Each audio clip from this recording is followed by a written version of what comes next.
Hi guys, welcome back to Praveen Kumar పర్సన్కు స్వాగతం. మీరు కానీ మన ఛానల్ అయితే ఫస్ట్ టైం చూస్తుంటే మర్చిపోకుండా మన ఛానల్ అయితే సబ్స్క్రైబ్ చేసుకుని పక్కన ఉన్న బెల్ ఐకాన్ ఆన్లో పెట్టుకోండి. మీరు చేసే వీడియో నోటిఫికేషన్ ముందుగా మీకే వస్తుంది అనమాట.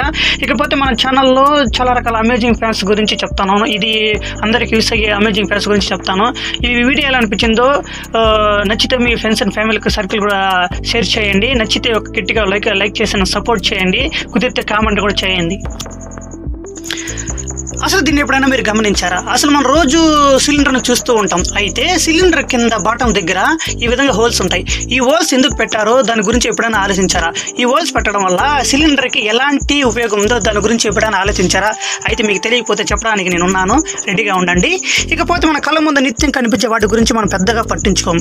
ఈ కారణంగానే ఎవరైనా వాటి గురించి అడిగినప్పుడు నోరేలు పెట్టవలసి వస్తుంది. అందుకే మన కంటికి కనిపించే ప్రతి విషయం గురించి మనం తెలుసుకోవడానికి ప్రయత్నించాలి. అది చెప్పడానికి కూడా నేను ఉన్నాను. ఇదంతా సరే, గ్యాస్ సిలిండర్ అడుగున రంధ్రాలు ఉండడం మీరు ఎప్పుడైనా గమనించారా? దానికి ఆ రంధ్రాలు ఎందుకు ఉంటాయో తెలుసా? సిలిండర్ కింద గాలి ప్రసరణ సులభంగా జరగాలనే ఉద్దేశంతో ఈ రంధ్రాలు ఉండేలా తయారు చేశారు. సిలిండర్ కింద వాటర్ ఉంటే ఆ సిలిండర్ జీవితకాలం తగ్గే ప్రమాదం చాలా తక్కువగా ఉంటుంది. గ్యాస్ సిలిండర్ తుప్పు పట్టిన గ్యాస్ లీక్ అయ్యే ఛాన్స్ కూడా ఉంటుంది. అందుకే సిలిండర్ కింద నీరు ఉండకుండా ఈ రంధ్రాలు పెట్టారన్నమాట. ఈ విషయం ఎలా అనిపించిందో కింద కామెంట్ చేయండి. ఈ విషయం గురించి మీకు తెలుసా? అసలు మనం ట్రైన్లో ప్రయాణించేటప్పుడు మన ట్రైన్ చైన్ చూస్తుంటాం. అది ఏదైనా మర్చిపోయినప్పుడు సందర్భంలో కానీ ఏదైనా మన ఫోన్ పడిపోయిన సందర్భంలో చైన్ లాగుతాం బండి ఆగడానికి. అసలు మన భోగిలో ఈ చైన్ లాగడం అనేసి దీన్ని ఎలా కనిపెడతారు వాళ్ళు? దాని గురించి కొద్దిగా తెలుసుకుందాం. చైన్ లాగితే ట్రైన్ ఆగిపోతున్న విషయం అందరికీ తెలిసిందే. అనవసరంగా చైన్ లాగితే జరిమానా పడుతుందన్న విషయం కూడా తెలిసే ఉంటుంది.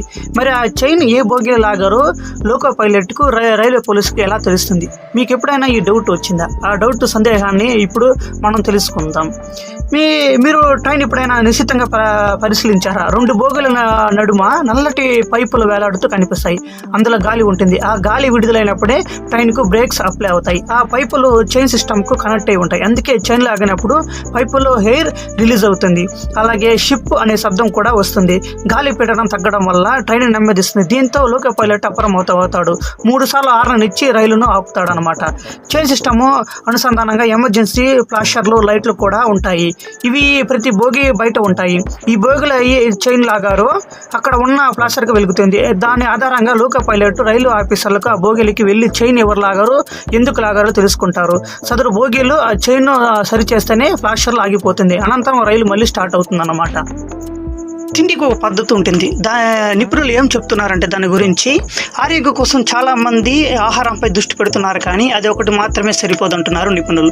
మరి ఏం చేయాలంటున్నారంటే, టీవీ చూసేటప్పుడు చిరు తిండి తినడం చాలా మందికి అలవాటు ఉంటుంది. దానిని ధ్యాసలో పడి తెలియకుండానే మనం ఎక్కువ తినేస్తూ ఉంటాం. ఇది ఒక మంచి పద్ధతి కాదని చెప్తున్నారు నిపుణులు. పని చేస్తూ కానీ, డ్రైవింగ్లో ఉన్నప్పుడు కానీ, ఆఖరికి నడిచేటప్పుడు కానీ తినొద్దంటున్నారు నిపుణులు. ఎక్కువ తినేసే ప్రమాదం కూడా ఉందన్నమాట. ఈ ధ్యాసలో పడి తినే ప్రతిదాన్ని క్యాలరీలో లెక్కించవద్దు. ఇది ఆహారంపై అయిష్టతకు కారణమవుతుందంట. అలా కాకుండా శరీరంలో ఏం కావాలో, ఎంత కావాలో తెలుసుకొని తీసుకోండి. ఈ విషయంలో నిపుణుల సలహా తీసుకోవడం చాలా మంచి పద్ధతి.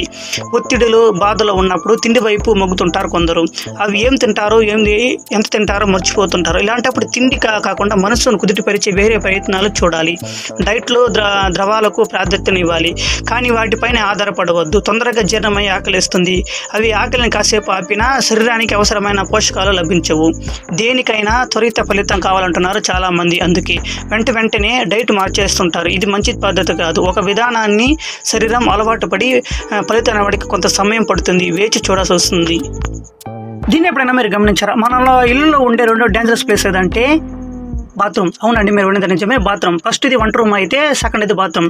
దాని ఎలాగంటే, ప్రపంచంలో ఏటా 2,30,000 మంది బాత్రూంలోనే గాయపడుతున్నారని, మరణాలు కూడా ఎక్కువ జరుగుతున్నాయని, సంభవిస్తున్నాయని DCH కంట్రోల్ ప్రివెన్స్ నివేదిక వెల్లడించింది. 11% గుండెపోట్లతో అక్కడే వస్తున్నాయని చెప్తున్నారు. ఇంటిలో వంట రూమ్ తర్వాత బాత్రూమ్కి డేంజర్ ప్రదేశం అనమాట. చల్లటి నీటిని ఒక్కసారిగా తలపై పోసుకుంటే రక్తాన్ని వేగం పెరిగి పైకి పంపుతాయి. దీనివల్ల బ్లడ్ ప్రెషర్ పెరిగి హార్ట్ అటాక్ వస్తుందన్నరా అని వైద్యులు చెప్తున్నారు.